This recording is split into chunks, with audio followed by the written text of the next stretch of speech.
Hello again, welcome dito sa aking channel. Ngayon ang ating tatalakayin is regarding sa power supply. No? Ituturo ko sa inyo ang paggawa ng simple power supply, no? Multiple output. Okay? So actual po natin gagawin yan. So dito sa video na to is gagawin yung proseso ng paggawa is parang kinakat ko siya, no, para maiksi yung video. What I mean is hindi ko pinapakita ang pagginang ng buo mula umpisa, no? Sinachap-chap natin yung video. So as you can see on this video, no? So stop that we need a transformer, fuse, switch, rectifier, rotary switch, this one, this type.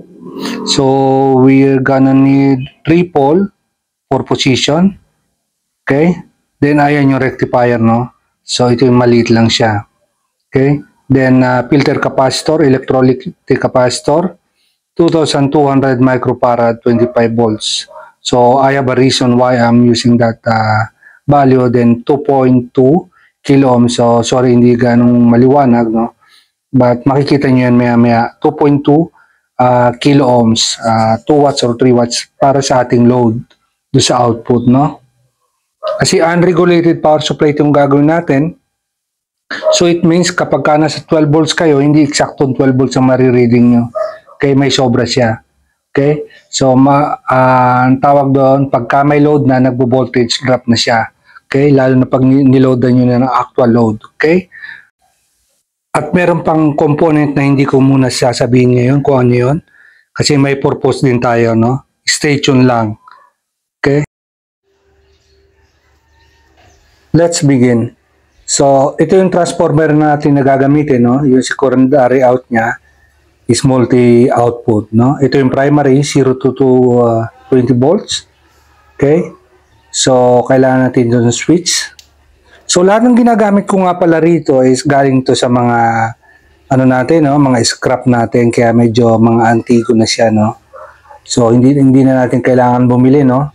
So, may mga resources naman tayo na pwedeng magamit, no? Is gamitin natin to maximize ang ating mga resources, no, and save some money.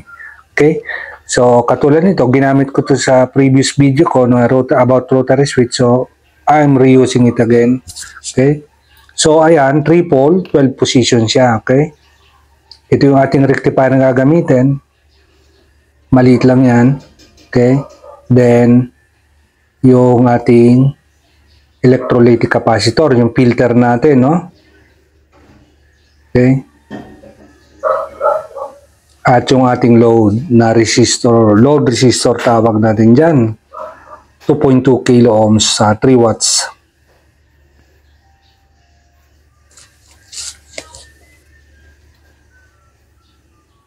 Okay, let's start na natin, no? As you can see, no, nakahinang ng ibang mga kable. So, bali, ginawa ko niyan bago ko ipinilm, no? Para ma-shorten natin yung ating video. Yan yung sinasabi ko kanina sa ating caption, para maiksi lang siya, no? Matagal kasi kung ano, ayaw ko naman mag-time-lapse, no? So, gusto ko kasi ma-explain ng maayos, no? So, ayan. So, nakakonect ni ating fuse at saka yung switch sa ating primary, 0 to 20 volts. Pwede magkapalit yan yung position ng switch. Pwede yung fuse sa 220 or 0 sa switch. Okay, then, kinonect na natin yung sa rectifier. So, yung 0 ng output ng secondary is a rectifier. Then, yung sa rotary switch natin, yung nasa pole, is papunta sa ating rectifier, dun sa AC input, no? So, may input na ating rectifier, parehas, no? So, 0 volts po ng transformer, tandaan lang, ha? Hindi yung 12 volts, okay. So, ayan. So, iset nyo muna yung rotary switch nyo sa pinaka-bandang kaliwa, sagad. Pakaliwa, counterclockwise, isagad nyo sa kaliwa. Then, hanapin nyo yung pinaka-contact niya kung saan siya nakatapat. At doon kayo magtatap ng unang voltahe na selection nyo, which is 3 volts. Yung 3 volts na wire, na cable na galing sa transformer, yun yung unang position ng switch. Meaning, kapag kainon mo yung power supply mo, without selecting, may output ka na agad na 3 volts. Okay? Dahil ito ay, ulitin ko, dahil ito ay hindi regulated, ang output mo, kapag ka nasa 3 volts ka, is makaka-reading ka ng mga 4 or 5 volts. Kasi, unregulated nga. Pero magdadrop yan, magbo-voltage drop yan kapag ka may load na. Okay? So, naintindihan po, ano? So, second terminal natin, second terminal ng rotary switch, ipitik nyo doon, tingnan nyo kung nakatapat yung contact. Then, ihinang nyo na yung kable, which is 6 volts na punta sa transformer. Okay? Then, pitik ulit. So, ayan na, yung pang-apat na yung ating pang-apat na position. Okay? Yung ating 12 volts, yung last selector natin. Okay? So, every time na sineselect nyo, nagbabago yung output nyo. Kaya nga, multiple output voltage yan, no? May voltage selector, no? So, unregulated nga lang. Okay? So, meron tayong design or video na ginawa para kayo ay makagawa ng regulated type. So, dalawang video yung ginawa ko. Yung isa is discussion lang, then yung isa is may actual din, okay? Pero hindi pa siya nagpapublish yung may actual. Okay, but madali lang sundan, no? So, sa mga student, medyo mahirap ng konti, pero yung sa mga katulad ng mga medyo beginners na, may konting karansan, madali na itong maintindihan, no? So, bakit ko nga ba tinuturo to? Mahalaga kasi ito, no? Sa pagre-repair, no? Kailangan meron tayong power supply na ginagamit sa pag-troubleshoot. Okay? So, ayan, naka-attach na yung ating selector switch. Okay?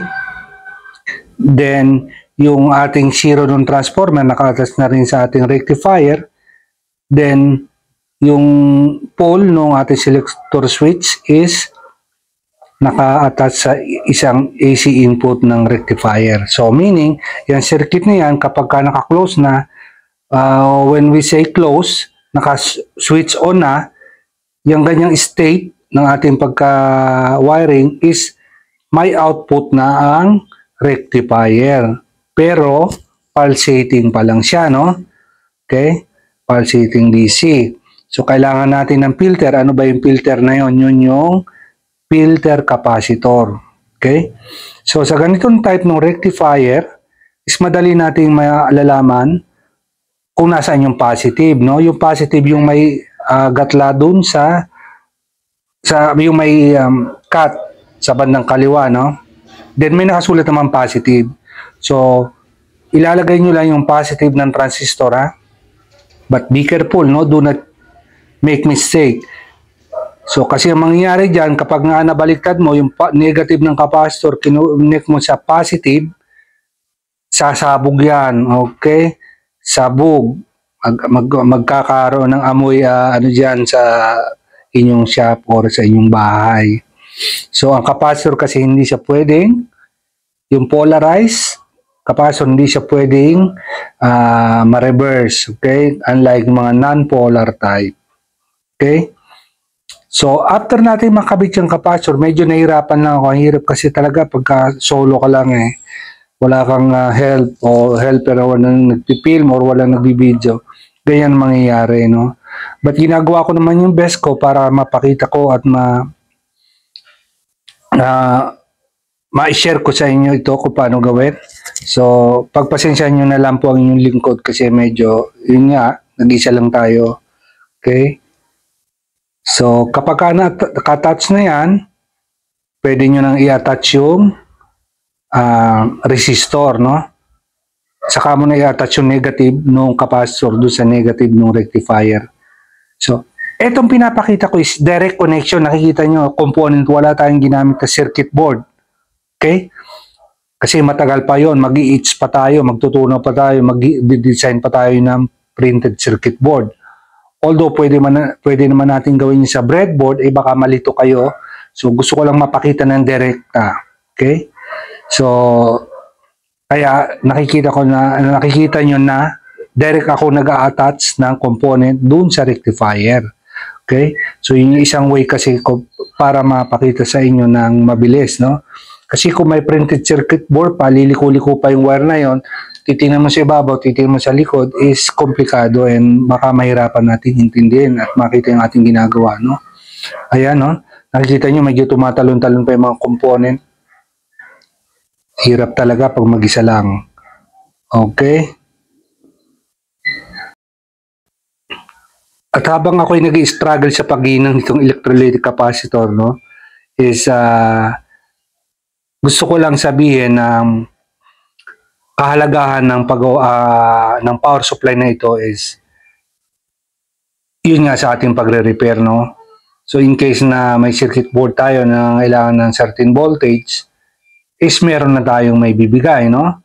But make sure sa ganitong type ng power supply, unregulated to, is make sure na kung yung circuit board ay kailangan ng regulator, pwede kayong gumamit ng 78 series na 1 ampere ng mga regulator, no? 78, 7803, 7805, 09, 06, 7812. Okay? So, yung output lang na positive nung gagawin nyo lang, yung output positive niya, yung output ng power supply natin is nasa pin number 1 nung ating 78 series na regulator IC. Then yung gitna kasi ng 78 series is ground, then output na yung number 3, regulated na yun. Doon tayo nagkaroon ng regulated output. So ayan, nakakabit na nga siya, no? So kinat na lang po natin yung video, no? Begin na tayo sa ano, ayan, nakahinang na siya. So mag-voltage check na tayo, mag-start na, mag-check na tayo kung gumagana itong ating ginawa na to, no? So first, na-plug ko na yung source niyan. Okay, so i-check ko muna kung may AC, set yung tester nyo sa AC. Check nyo muna yung primary kung may pumapasok, no? Naka-on yung ating switch. So ayan, nakikita nyo 238 volts. Kasi yan ang voltahe dito sa atin. So ang transformer naman natin is nagre-range ng 0 to 240, no? So then i-check nyo yung secondary. AC pa rin siya, hindi pa siya DC, ha? Remember, ha? Okay, so secondary ng transformer, AC. Okay, so with respect to 0, nakadikit lang kayo sa 0, then i-check nyo lahat ng terminal. Okay, so nakita nyo may output tayo, no? So ayan, ingat-ingat lang kasi itong ating project na to is bare yung ating mga connection, no? Baka doon sa AC side ang dangerous thing, no? AC yun. So ayan, magte-testing tayo ng output. Isa-set natin yung switch sa pinakamababa, which is 3 volts, yung ating, kasi 36912 to, di ba? Yung ulit ko, unregulated power supply to. Hindi porke 3 volts yung nakalagay dun sa transformer is 3 volts ang lalabas. Hindi po. Okay? Mataas siya. So, kasi, ano yan eh, may voltage drop pa siya. Kapag na-load na, dun pa lang magbababa. Okay? So, ayan, tingnan natin. So, negative po ng output doon sa itim ng tester natin at yung positive, ayan, meron na, okay? So, unang switch natin, unang position, 3.2 po ang nabasa, no? Okay, then, second position, 6 volts supposed to be, now 7.2 ang nabasa. Nakita nyo, 1.2 volts ang tinaas, okay? Pero DC na yan, ha? DC na. Inuulit ko, DC na yan kasi may rectification na nangyari, dumaan na sa rectifier, no? So, tingnan natin yung 12 volts. Anong magiging reading? Yan, 15.6, no? Yan ang reason ko bakit hindi ako gumagamit ng electrolytic capacitor na 16 volts lang yung range. Okay? Kasi mapupuno agad yun pag nagkarga sasabog. Kaya 25. Pwede lang gumamit ng 16 volts saka electrolytic kung regulated yung output mo, no? Nag-gets po? Yun po yung ating reason. Isang reason doon sa electrolytic capacitor. Okay, so now nakita nyo po na working ating ginawa. So, basic lang yung ating pagkagawa. Pagpasensya nyo na po ang inyong likod at ang mga ginamit natin ditong resources is galing from mga scrap. Okay? So I would like to be honest to you guys, no? That's why I'm telling you that all the resources are from the scrap, okay? So, magic stop na sinasabi ko from beginning, no? Ano nga ba yon? Okay? Kung mapapansin nyo, may kulang dito, di ba?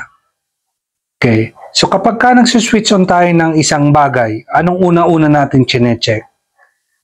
Di ba kung on na? So ano yung nagbibigay sa atin ng indication na naka-on na? Yung ilaw. Tinatawag natin na LED indicator. Okay. Yun yung sinasabi ko. Bakit ko siya hindi sinabi nung pinakita nung sa unang part ng video is may reason ako.